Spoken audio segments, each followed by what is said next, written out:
ప్రియ రక్షకుడైన దేవుని పేరట మీ అందరికీ శుభాభివందనములు తెలియజేసుకుంటున్నాను. జీసస్ న్యూ క్రియేషన్ మినిస్ట్రీస్ ద్వారా ఈ రీతిగా ప్రతిరోజు ఆత్మీయ ఆహారమును మీకు అందించుటకు దేవుడిస్తున్నటువంటి కృపను బట్టి దేవునికి అనలేని కృతజ్ఞతలు. జీవితమే ఒక పరీక్ష. సువర్ణము శుద్ధిపరచబడాలంటే పరీక్షను ఎదుర్కొని తీరాల్సిందే. బంకమన్నుకు ఒక రూపం రావాలంటే కుమ్మరి చేతిలో పరీక్షను ఎదుర్కోవాల్సిందే. ఏదేనులో ఆదాము హవ్వలు పరీక్షలో ఓడిపోయారు. దేవుని హృదయానుసరుడైన దావీదు గారు సహితం అనేక సందర్భాలలో దేవుని పరీక్షలో ఓటమి పాలయ్యారు. తన కుమారుడైన ఇస్సాకును బలిగా అర్పించమని దేవుడు అబ్రహామును పరీక్షించాను. రాహేలు కొరకు మరి 7 సంవత్సరములు పనిచేయవలసి వచ్చినప్పుడు దేవుడు యాకోబును పరీక్షించాను. ఇలా యోసేపు, రూతు, ఎస్తేరు, దానియేలు వంటి వారు ఎదుర్కొన్న పరీక్షలలో విజయం సాధించారు. దేవుడు అనేక రకాలుగా మనలను పరీక్షిస్తూ ఉంటారు.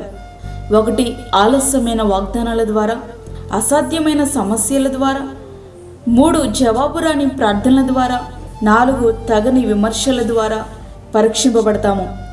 కొన్ని సమయాల్లో దేవుడు ఉద్దేశపూర్వకంగా వెనక్కి జరుగుతారు. ఆయన సాన్నిహిత్యాన్ని మనం కోల్పోతాం. అట్లా అని ఆయన మనల్ని విడిచిపెట్టేసినట్లు కాదు. అది క్షణకాలమే. అదైనా ఆయన నుండి కొంచెం దూరంగా జరుగుతాం అంతే. దేవుడు హిజ్కియాను పరీక్షించాడు. అతని దేశము ఆశ్చర్యంగా వృద్ధి నొందుటను గూర్చి విచారించి తెలుసుకున్నటకై బబులోను అధిపతులు అతని ఎద్దుకు పంపిన రాయబారుల విషయంలో అతన్ని శోధించి అతని హృదయంలోని ఉద్దేశమంతా తెలుసుకొనవలనని దేవుడు అతన్ని విడిచిపెట్టెను. 2 దినవృత్తాంతములు 32వ అధ్యాయము 31వ వచనం. హిజ్కియా దేవునితో సన్నిహిత సంబంధాన్ని, సహవాసమును అనుభవించాడు. కానీ తన జీవితంలో క్లిష్టమైన సమయంలో అతని గుణశీలతను పరీక్షించడానికి అతనిలోని బలహీనత బయటపడడానికి, మరింత బాధ్యత కొరకు అతన్ని సిద్ధము చేయడానికి అతని ఒంటరిగా దేవుడు విడిచిపెట్టారు.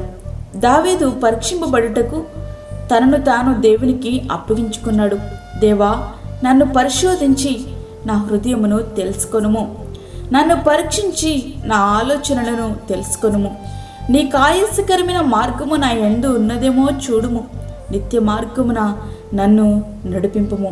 కీర్తనలు 139, 22, 23 వచనములు. మనలను మనమే పరీక్షకు దేవునికి అప్పగించుకోవడం అత్యంత ఉన్నతమైన అనుభవం. అట్టి అనుభవంలోనికి దేవుని హృదయానుసారుడైన దావీదు గారు చేరుకోగలిగారు. దేవుడు మనల్ని పరీక్షించే సమయం అత్యంత కఠినంగా ఉంటుంది. కారణం ఆయన ప్రసన్నత మనకు దూరమయ్యింది. ఆయన మన చెయ్యి విడిచిపెట్టేశారు అనే భావన మనలో కలిగిస్తుంది.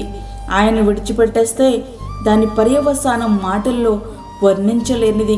అందుచేత దేవుడు పరీక్షించే సమయం అత్యంత బాధకరంగా ఉన్నప్పటికీ ఆయన కృప మాత్రం మనల్ని వెంటాడుతూనే ఉంటుంది. ఇది తిరుగులేని వాస్తవం.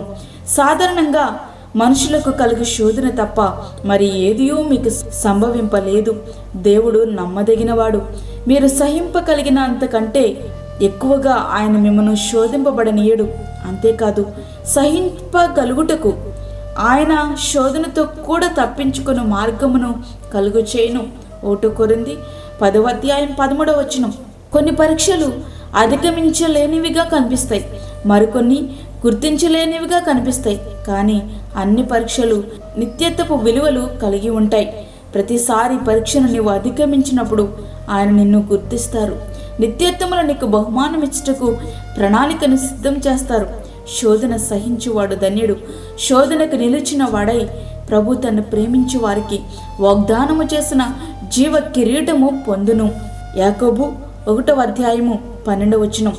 జీవితం అనే పరీక్షలో ప్రతి క్షణం ప్రభు అనుగ్రహించే కృపపై సంపూర్ణంగా ఆధారపడుతూ మనం ఎదుర్కొంటున్న ప్రతి పరిస్థితి నుండి విడిపించగలిగిన వాడు మన దేవుడు అని విశ్వసించి విజయం పొంది ప్రభువు అనుగ్రహించబోయే నిత్యమైన బహుమానమును పొందుటకు మన జీవితాలు సిద్ధపరచుకుందాం. అట్టి కృప ధన్యత దేవుడు మనకు అనుగ్రహించునుగాక. ఆమేన్. వాక్యం విన్నటువంటి ప్రేమైన దేవుని బిడ్డలారా, ప్రార్థనలో ఏకీభవించండి. పరిశుద్ధమైన తండ్రి, ప్రేమగల యేసు ప్రభువా, శ్రేష్టమైన మరి యొక్క దినం మా జీవితంలో మీరు అనుగ్రహించారు, నీకు వందనాలు. ఈ దినమంతటికి కొరకు కావలసిన కృప మాకు దయచేయండి. ఈ దినమంతా నీ సన్నిధిని మీరు మాతో ఉంచండి ప్రభువా. ప్రతి విధమైన శోధన, కీడు, ప్రమాదం నుంచి మమ్మల్ని తప్పించండి. తెగుల నుంచి మమ్మల్ని తప్పించండి తండ్రి. అదేవిధంగా చంటి బిడ్డలను, వృద్ధులను, యవనస్తులను, గర్భిణీ స్త్రీలను జ్ఞాపకం చేసుకునండి తండ్రి. అప్పుల బాధలతో ఇబ్బంది పడుచుండి బిడ్డలకు నీ కృప దయచేయండి. గర్భఫలం లేని బిడ్డలకు గర్భఫలము దయచేయండి. అనేక సమస్యలతో ఇబ్బంది పడుచుండి బిడ్డలకు కావలసినటువంటి కృపను ప్రసాదించండి తండ్రి. సమస్యలను అధిగమించే కృప నీ బిడ్డలకు మీరు అనుగ్రహించండి. దూరదేశంలో ఉండి వాక్యం అంటే నీ బిడ్డలకు కావలసిన కృప దయచేయండి ప్రభా. నీ రాకడది సమీపంగా ఉంది. నీ రాకడ కొరకు ప్రతి ఒక్కరు సిద్ధపడినట్లుగా ఆయత్తపరచండి. మా హృదయాలు పరిశుద్ధమైనవిగా, నిర్దోషమైనవిగా మీరు సిద్ధపరచండి. నీ రాకడ కొరకు మమ్మల్ని ఆయత్తపరచండి. ఈ దినమంతా నీ కాపుదలు మాకు దయచేసి ప్రతి విధమైన శోధ నుంచి మమ్మల్ని తప్పించి, మాకు కాదు యెహోవా, మాకు కాదు, మహిమ, ఘనత, ప్రభావములు మీకే ఆరోపించుకుంటూ యేసు పరిశుద్ధ నామమున అడిగి వేడుకుంటున్నాము తండ్రి. ఆమేన్. ఈ యొక్క వర్తమానములు మీ బంధువులకు, మీ స్నేహితులకు షేర్ చేయండి. దేవుని సేవలో మీరు కూడా పాలిభాగస్తులు కండి. అదేవిధంగా మీ ప్రార్థన అవసరతలు మాకు తెలియచేయండి. మా ఫోన్ నంబర్ 9177377559. దేవుడు మిమ్మను, మీ కుటుంబమును దీవించునుగాక. ఆమేన్. ఇట్లు దేవుని సేవలో మీ సహోదరి అన్నామణి సాల్మన్.